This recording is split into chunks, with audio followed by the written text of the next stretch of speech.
Assalamu alaikum, Fatina Surat. This is Ishan Isaac with Ishan on air every Sunday, 6 p.m. onward. And this is where the first 10 to 15 minutes are always in English. And then we continue with the Urdu and Hindi version as well. We have a lot to cover. But before we do, I also would like to welcome all the audience, the viewers, especially on the Legacy as well as on the social media platforms with YouTube Live, Facebook Live, and Instagram Live. So, welcome to all the Instagram viewers as well.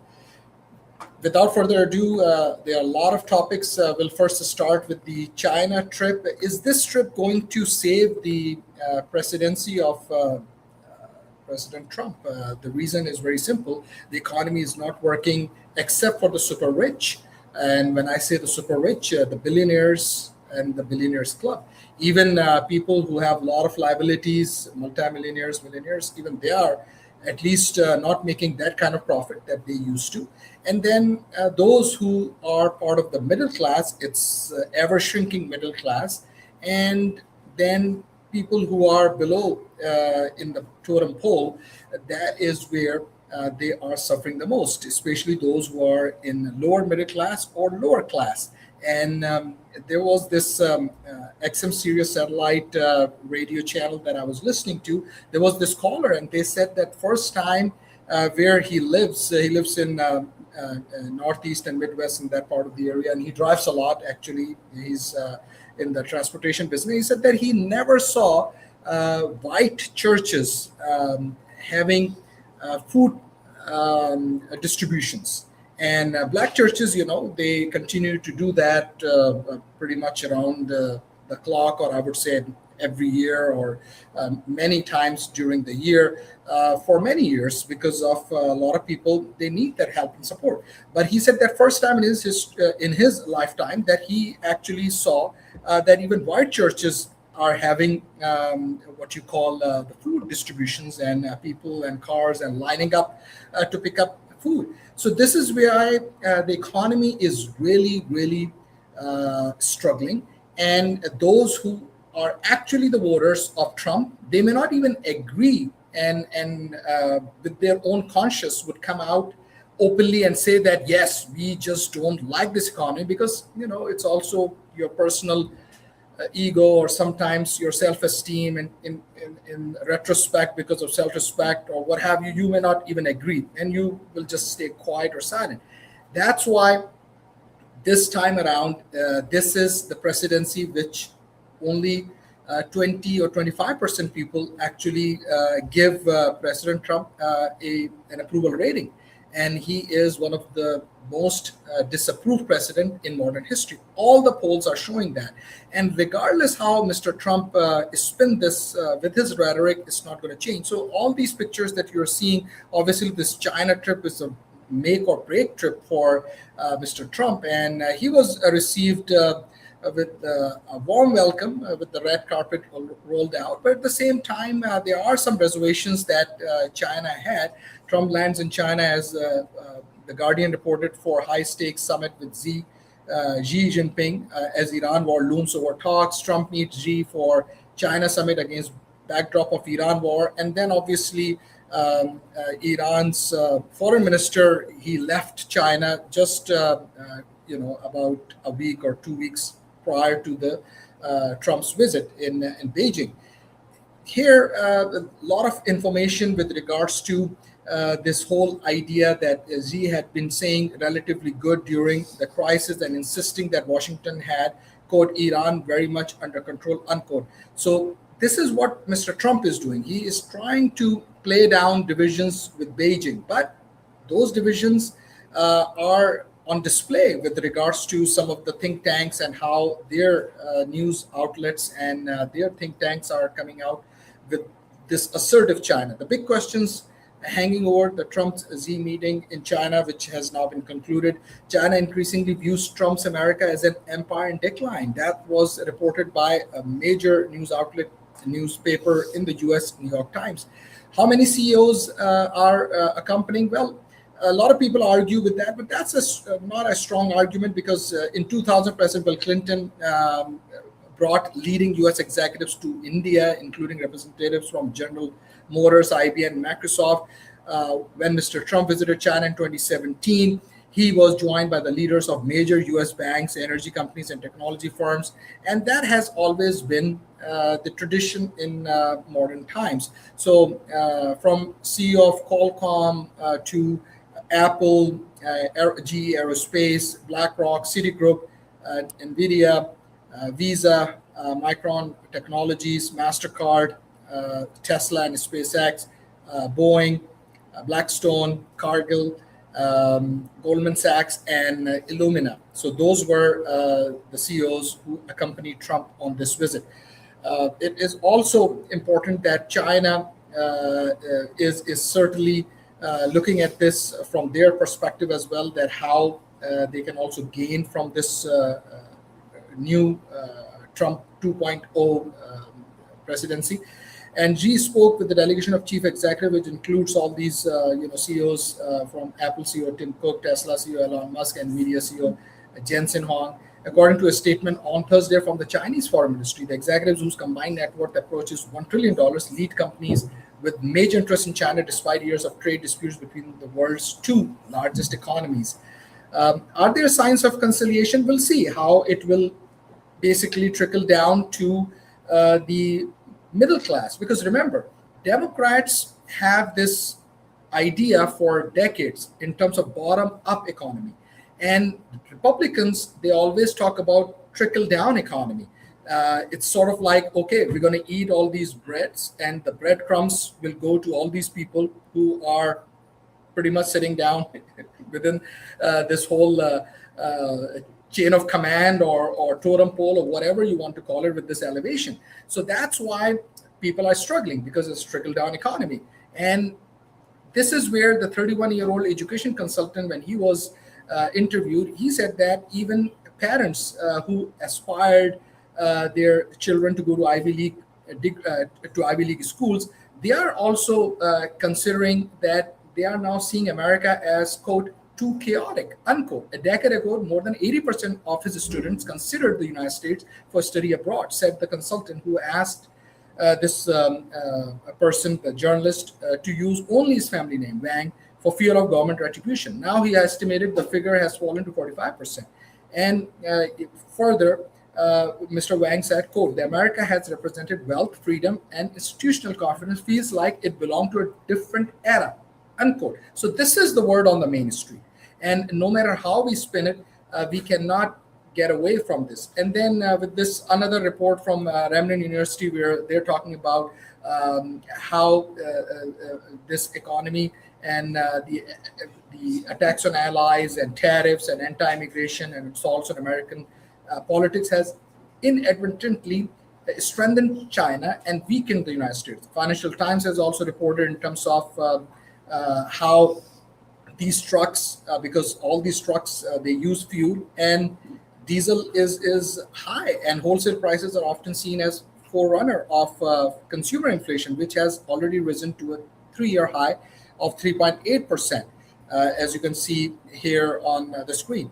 And then the U.S. wholesale inflation sours. So the numbers are not looking good. And then in terms of Express, U.S. has also this headline, which was interesting when I saw it: China's terrifying World War III, quote, come into conflict, unquote, warning to Trump over Taiwan. And then that's where the second round of talks started, which was interesting because China was assertive, and they are assertive. For decades, many Chinese viewed the United States with a mix of admiration, envy, and resentment. America represented wealth, technological sophistication, and institutional confidence.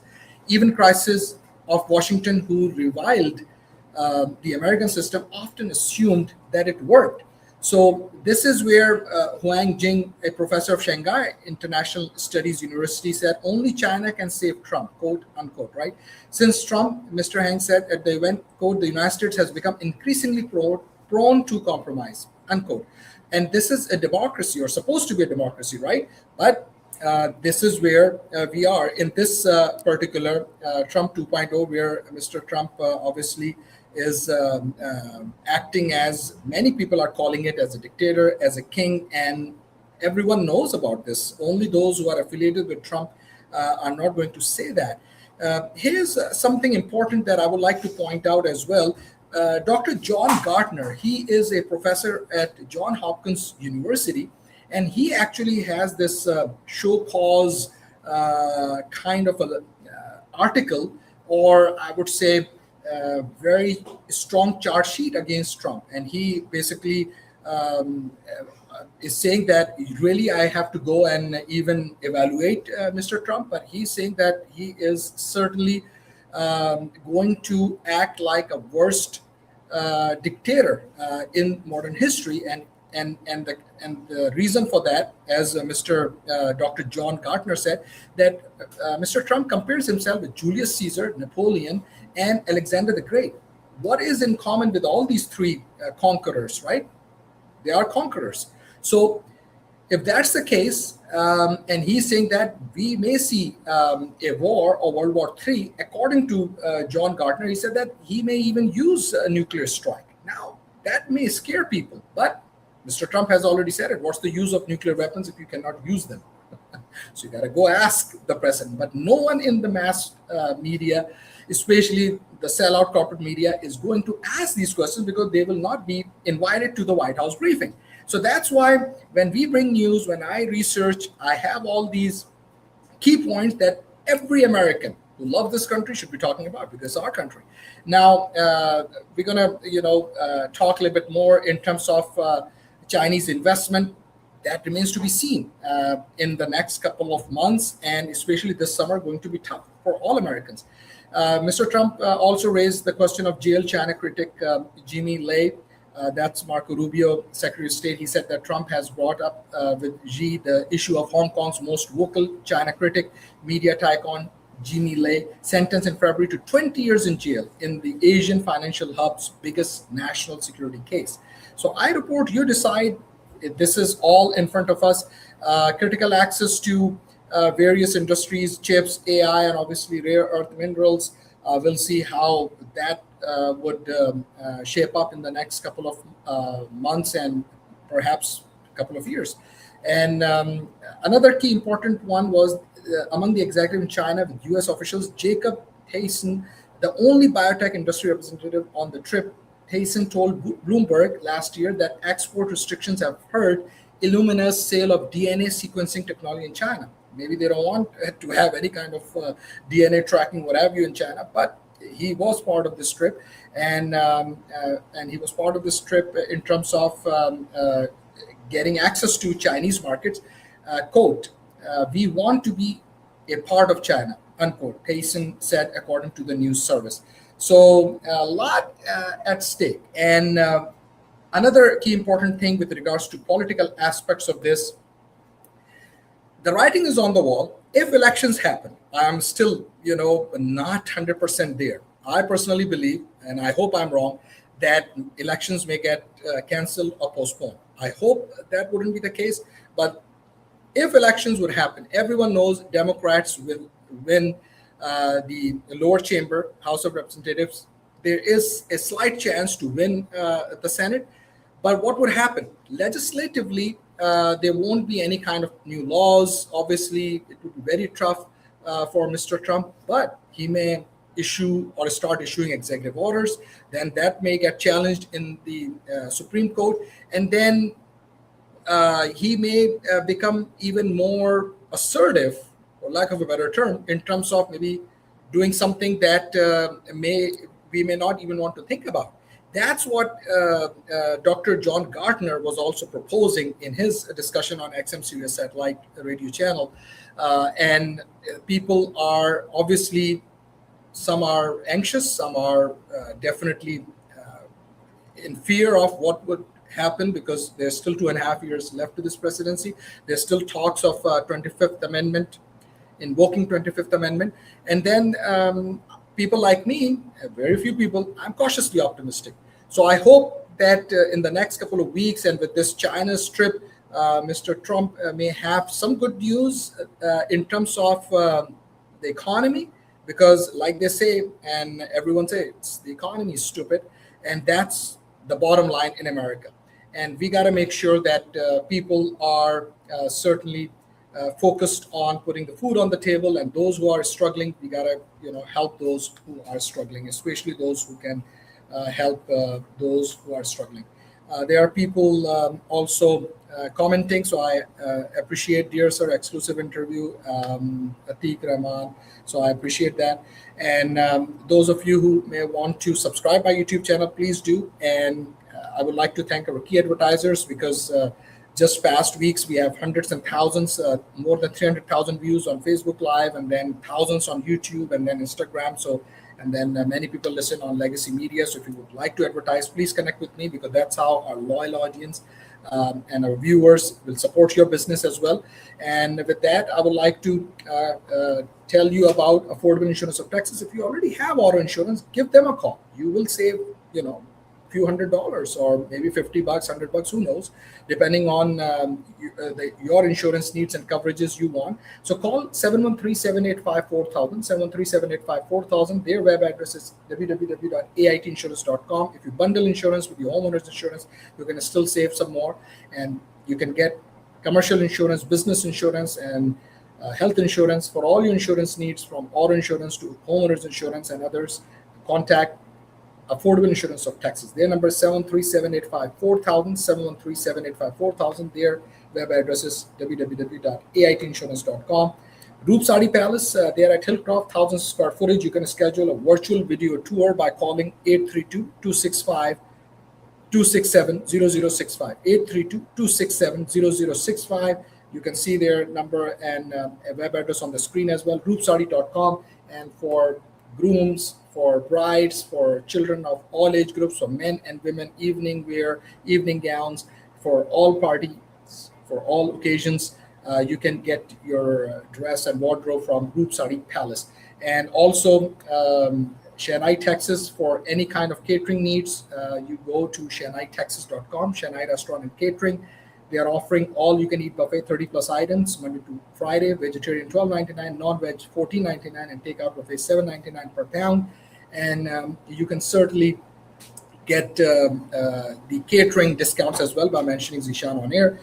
Call Mr. Shahid Ali and his team, 713-953-1388, 713-953-1388, or visit shanaitexas.com. And you can take advantage of this offer, 30+ items, all you can eat buffet, as I've mentioned, and that's Monday to Friday, and takeout buffets as well. With that, I'm signing off and continuing with the Legacy Media, and stay tuned for Big Baller Sports. Just want to announce that Big Baller Sports, they have hit more than 1 million views on a social media platform. So this is great news, and we'll be continuing the program, and please connect with me again next Sunday at 6 p.m. U.S. Central Time. Thanks. Bye-bye.